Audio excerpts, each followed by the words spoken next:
अवधूत चिंतन श्री गुरुदेव दत्त. श्री स्वामी समर्थ सर्वांना. मित्रांनो, गुरुचरित्र अशा पवित्र ग्रंथात काही कलियुगाबाबत संकेत सांगितलेले आहेत. तर आजच्या व्हिडिओमध्ये आपण ते संकेत जाणून घेणार आहोत की 2025मध्ये नक्की काय होणार आहे. मित्रांनो, कलियुग हे पापांचे युग असतं असं वेद सांगतात. पण या युगात माणसाची अवस्था किती भयानक होणार आहे हे भगवान दत्तात्रयांनी हजारो वर्षापूर्वीच सांगून ठेवलं आहे. आज आपण आपल्या डोळ्यांनी जे घडताना बघतोय तेच भविष्य दत्तात्रयांनी वर्तवले होते आणि यातून वाचण्याचा मार्ग काय आहे हेच आज आपण पाहणार आहोत. तरी व्हिडिओ शेवटपर्यंत नक्की बघा आणि कमेंटमध्ये श्री स्वामी समर्थ श्री गुरुदेव दत्त नक्की लिहा. मित्रांनो, आपण ज्या ग्रंथांचा आधार घेणार आहोत तो ग्रंथ म्हणजेच श्री गुरुचरित्र. हा ग्रंथ म्हणजे केवळ कागद आणि शाईचा खेळ नाही, तर हा एक जिवंत अग्नी आहे. ज्याप्रमाणे अग्नीमध्ये टाकलेली कोणतीही वस्तू भस्मसात होते आणि शुद्ध होते, तसेच गुरुचरित्राच्या संपर्कात येणारा प्रत्येक जीव आपल्या पापातून मुक्त होतो. श्री गंगाधर सरस्वती यांनी लिहिलेला हा ग्रंथ म्हणजेच दत्त संप्रदायाचा 5वा वेद मानला जातो. असं म्हणतात की ज्या घरात गुरुचरित्र आहे आणि जिथे नित्य नियमाने याचे वाचन केले जाते, तिथे अतृप्त आत्मे, भूत, प्रेत किंवा कोणतीच नकारात्मक शक्ती प्रवेश करू शकत नाही. ही केवळ कथा नाही, तर हा एक सिद्ध संकल्पाचा महासागर आहे. आज याच महासागरातून आपण कलियुगाच्या भविष्याचे मोती वेचणार आहोत. जेव्हा द्वापार युग संपून कलियुगाची चाहूल लागली, तेव्हा भगवान दत्तात्रय चिंतित झाले. त्यांना माहिती होतं की हे येणारे युग हे अंधकाराचे युग असणार आहे. कलियुगाच्या सुरुवातीलाच अधर्माचे सावट पसरू लागले होते. माणसे सत्याचा मार्ग सोडून असत्याच्या मागे धावू लागले होते. वेदांचा अर्थ अनर्थ करून सांगितला जात होता. यज्ञयागाच्या नावाखाली हिंसा वाढली होती. हे पाहून धर्माचे रक्षण करण्यासाठी दत्तात्रयांनी कलियुगात आपले पहिले अवतार घेतले, श्रीपाद श्रीवल्लभ आणि त्यानंतर श्री नृसिंह सरस्वती. श्रीपाद श्रीवल्लभ हे पिठापूरला जन्मले, तर श्री नृसिंह सरस्वती कारंजाला. या दोन्ही अवताराचं कार्य उद्दिष्ट एकच होतं, कलियुगाचे भरकटलेल्या जीवाला मार्ग दाखवणं.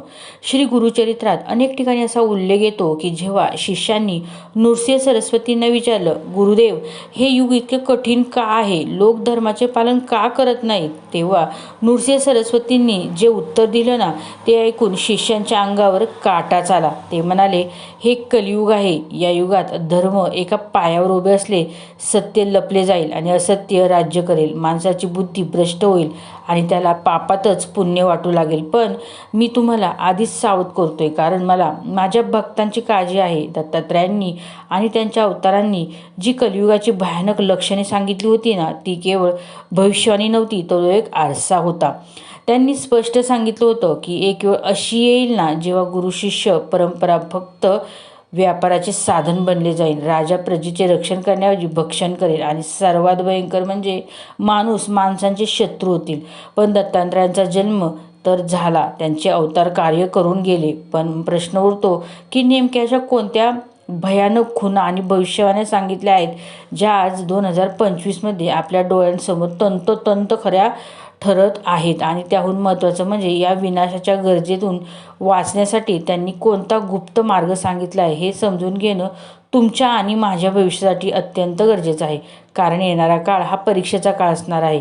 दत्तात्रयांनी सांगितलेली ही काही लक्षणे, त्यावरचा उपाय काय आहे हे आपण जाणून घेऊया.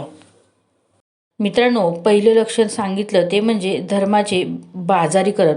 गुरुदेव म्हणाले, हे शिष्या, कलियुगाचे पहिले आणि सर्वात घातक लक्षण म्हणजे धर्माची जाकड पाखंडी घेतील.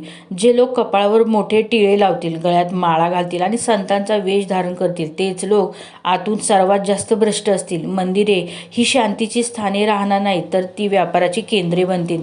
देवाला विकलं जाईल, देवाच्या दर्शनासाठी पैसे मोजावे लागतील. जो श्रीमंत असेल त्याला देवात आणि मंदिरात पहिला मान मिळेल आणि जो खरा सात्विक भक्त असेल पण गरीब असेल त्याला धक्के मारून बाहेर काढले जाईल. ज्ञान हे मोक्षासाठी न वापरता पोटा पाण्यासाठी वापरले जाईल. कथा सांगणारे, कीर्तन करणारे लोक आपली कला विकून पैसे कमवतील. वेदांचे ज्ञान असणारे ब्राह्मण आपली नित्यकर्म सोडून यजमानांच्या घरी केवळ अन्नाच्या आणि दक्षिणेच्या आशेने धावतील. जेव्हा रक्षण करणाराच भक्षण करू लागेल, तेव्हा समजून जा की कलियुग शिगेला पोहोचला आहे. दुसरं लक्षण, त्यांनी सांगितले ते नात्यांचा ऱ्हास, रक्ताच्या नात्यात पाणी मिसळलं जाईल. आई वडील हे मुलांसाठी ओझे वाटू लागतील. ज्या आईने 9 महिने पोटात वाढवले तिलाच म्हातारपणी घरातून बाहेर काढलं जाईल, वृद्धाश्रमात पाठवले जाईल. भावाभावांमध्ये जमिनीच्या तुकड्यासाठी आणि पैशांसाठी तलवारी निघतील. मित्र तोच असेल ज्याच्याकडे पैसा आहे. स्वार्थ संपला की मैत्री संपेल. पती पत्नींच्या नात्यात, पवित्र नात्यात विश्वासाची जागा संशय घेईल. विवाह हे संस्कार नसून केवळ एक तडजोड किंवा करार ठरला जाईल. तिसरं लक्षण जे आपण उघड्या डोळ्यांनी बघतो ना, ते म्हणजेच अन्नाची अशुद्धता. गुरुचरित्रात स्पष्ट म्हटलं आहे की अन्न हेच मन आहे. जसे अन्न पोटात जाईल तसेच विचार मनात येतील. कलियुगातील लोक शुद्ध अशुद्ध, भक्ष अभक्ष याचा विचार सोडतील. हिंसा करून मिळवलेले, दुसऱ्याला दुखावून मिळवलेले आणि तामसी वृत्तीने शिजवलेले अन्न लोक चवीने खातील. त्यामुळे त्या लोकांची मनावस्था वेगळीच राहील. सुखसोयी आल्या तरी मानसिक शांती मिळणार नाही. डिप्रेशन, चिंता, अकाली मृत्यू हे घरोघरी दिसून येईल. चौथं लक्षण आहे सर्वात गंभीर, ते म्हणजे स्त्रीचा सन्मान आणि मर्यादा. गुरुदेव म्हणाले, स्त्री आपली नैसर्गिक लज्जा सोडून पुरुषांचे अनुकरण करतील आणि पुरुष आपले पौरुषत्व विसरून वागतील. जेव्हा समाजात स्त्रीचा सन्मान संपेल ना, तेव्हा त्या समाजाचा विनाश अटळ आहे. वासना इतकी प्रबळ होईल ना की वयाची मर्यादा राहणार नाही. लहान मुले असो अथवा वृद्ध, कोणीही सुरक्षित राहणार नाही. लोक इंद्रिय सुखालाच प्रेम समजतील आणि आत्म्याच्या प्रेमाला विसरून जातील. पुढचं लक्षण म्हणजे निसर्गाचा कोप. जेव्हा पृथ्वीवर पापाचा भार वाढेल ना, तेव्हा निसर्ग आपला समतोल गमावेल. अवेळी पाऊस पडेल, नद्या आटतील, जमिनी नापीक होतील. जिथे पाणी हवं तिथं दुष्काळ पडेल आणि जिथं नको तिथं महापूर येईल. गायी, ज्यांना आपण गायीला देवी मानतो, त्यांची कत्तल केली जाईल आणि हे उघड्या डोळ्यात पाहणारा समाज गप्प बसेल.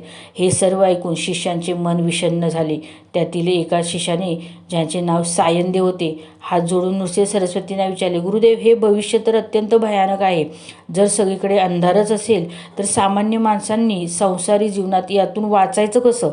आणि कलियुगातून मोक्ष मिळणं अशक्य आहे काय? देव आम्हाला सोडून गेला आहे. त्यावर श्री नृसिंह सरस्वती हास्य उमलले. ते म्हणाले, नाही सायनदेव, ईश्वरीने कधीच आपल्या लेकरांचा हात सोडला नाही. उलट सत्ययुगातील जे फळ हजारो वर्ष तपश्चर्या करून मिळत होतं, त्रेतायुगात जी मोठी यज्ञ करून मिळत होतं, द्वापार युगात जी कठीण पूजा करून मिळत होतं, तेच फळ कलियुगात केवळ आणि केवळ नामस्मरण आणि विश्वासाने मिळेल. कलियुगात मार्ग कठीण आहे पण उपाय सोपा आहे. जो गुरुचा वचनावर विश्वास ठेवेल त्याला या कलीचा स्पर्शही होणार नाही. हे सिद्ध करण्यासाठी गुरुदेवांनी एक लीला रचली. ही एक कथा आहे एका अशा ब्राह्मणाची, ज्याचे उदाहरण आजही कलियुगातील प्रत्येक पीडित व्यक्तीसाठी आशेचा किरण आहे. कर्नाटक प्रांतात एक ब्राह्मण राहत होता. दुर्दैवाने त्याला कुष्ठरोगाची लागण झाली. हा रोग पूर्वजन्मीच्या कर्मामुळे किंवा जन्मातील पापांमुळे होतो असं मानलं जात असे. शरीर हळूहळू सोडू लागलं. हाताच्या बोटातून पू वाहत होता. अंगाला दुर्गंधी येत होती आणि त्वचेवर काही डाग पडले होते. ज्या समाजात तो मानाने वावरत होता त्या समाजातील त्याला बहिष्कृत केलं. त्याचे मित्र त्याला पाहून रस्ता बदलू लागले. शेजाऱ्यांनी त्याला गावाबाहेर काढलं. सर्वात दुर्दैवी गोष्ट म्हणजे त्याच्या स्वतःच्या पत्नीने आणि मुलांनी त्याचा तिरस्कार केला. ज्या घरात तो मालक होता तिथे त्याला कुत्र्यापेक्षाही वाईट वागणूक मिळत होती. वेदनाने तळमळत होता. तो ब्राह्मण अनेक वैद्यांकडे गेला. अनेक औषधे घेतली, लेप लावले, कडू काढे प्याले, पण रोग बरा होण्याऐवजी वाढतच गेला.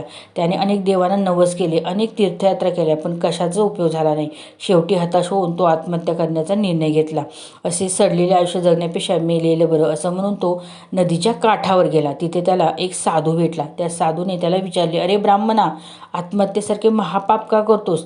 देहाचा अंत करून कर्म संपत नाही, ते भोगावेच लागते. ब्राह्मणाने रडत आपली कहाणी सांगितली. तेव्हा त्या साधूने त्याला एक मार्ग दाखवला. तो म्हणाला, तुला या जगातील औषध वाचवू शकत नाही, तुला आता फक्त वैद्यराज वाचू शकतात. तू गाणगापूरला जा. तिथे साक्षात भगवान दत्तात्रयांचे नृसिंह सरस्वती या रूपात वावरत आहेत. त्यांच्या चरणांची धूळच ही तुझे औषध आहे. बुडत्याला काडीचा आधार वाटावा तसा तो ब्राह्मण त्या साधूंच्या सांगण्याप्रमाणे गाणगापूरच्या दिशेने निघाला. आणि रस्त्यात कठीण होता, शरीरात त्राण नव्हते, पण मनात एकच आशा होती की तिथे गेल्यावर काहीतरी चमत्कार नक्कीच होणार. दिवस रात्र चालत, लोकांचे टोमणे सहन करत, भूक तहान विसरून तो कसाबसा भीमा अमरजा नदी संगमावर पोहोचला. तिथे त्याला कळलं की गुरुदेव संगमावर अनुष्ठानासाठी बसले आहेत.